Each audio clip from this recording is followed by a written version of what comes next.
రాష్ట్రంలో ముగ్గురు ఎమ్మెల్సీల పదవీ కాలం ముగియనుంది. 2 టీచర్, 1 గ్రాడ్యుయేట్ ఎమ్మెల్సీ స్థానానికి ఎన్నికలు జరగనున్నాయి. ఎన్నికల్లో గెలిచి సత్తా చాటాలని కసరత్తు చేస్తోంది బీజేపీ. ఎమ్మెల్సీ ఎన్నికల బరిలో నిలిచేందుకు బీజేపీలోని ఆశావహులు తీవ్ర ప్రయత్నాలు చేస్తున్నారు. సంఘ ఆశీర్వాదం ఉన్నవారికే ఎమ్మెల్సీ టికెట్లు వస్తాయనే చర్చ పార్టీలో జరుగుతోంది. కరీంనగర్, ఆదిలాబాద్, నిజామాబాద్, మెదక్ జిల్లాల ఉపాధ్యాయ పట్టభద్రుల ఎమ్మెల్సీ స్థానాలతో పాటు వరంగల్, ఖమ్మం, నల్గొండ జిల్లాల టీచర్ ఎమ్మెల్సీ స్థానానికి ఎన్నికలు జరగాల్సి ఉంది. వచ్చే ఏడాది మార్చి 29తో ముగ్గురు ఎమ్మెల్సీల పదవీకాలం ముగియనుంది.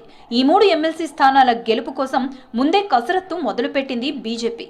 అభ్యర్థుల ఖరారు విషయంలో అన్ని అంశాలను పరిశీలిస్తోంది. వ్యూహాత్మకంగా అడుగులు వేస్తోంది.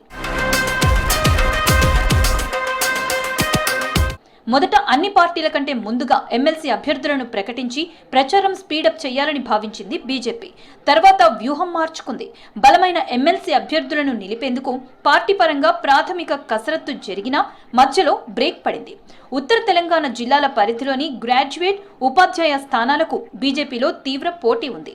పట్టభద్రుల టికెట్ కోసం ఉమ్మడి మెదక్ జిల్లాకు చెందిన గోదావరి అంజిరెడ్డి, మంచిర్యాల జిల్లా పార్టీ అధ్యక్షుడు ఎర్రబెల్లి రఘునాథరావు, మాజీ ఎమ్మెల్యే గుజ్జుల రామకృష్ణారెడ్డి, గత ఎన్నికల్లో ఈ గ్రాడ్యుయేట్ స్థానం నుంచి పోటీ చేసిన సుగుణాకరరావు ప్రయత్నిస్తున్నారు.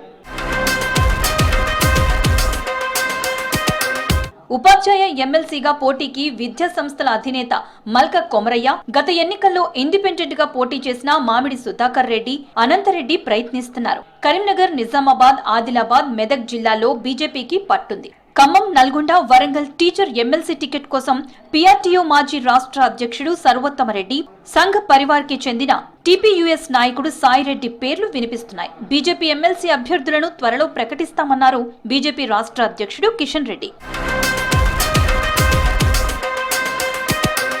ఎమ్మెల్సీ అభ్యర్థుల పేర్లు కేంద్ర నాయకత్వానికి పంపినప్పటికీ ఆర్ఎస్ఎస్ నేతల అభిప్రాయం తర్వాతే ప్రకటన వచ్చే అవకాశం ఉందంటున్నారు బీజేపీ నేతలు.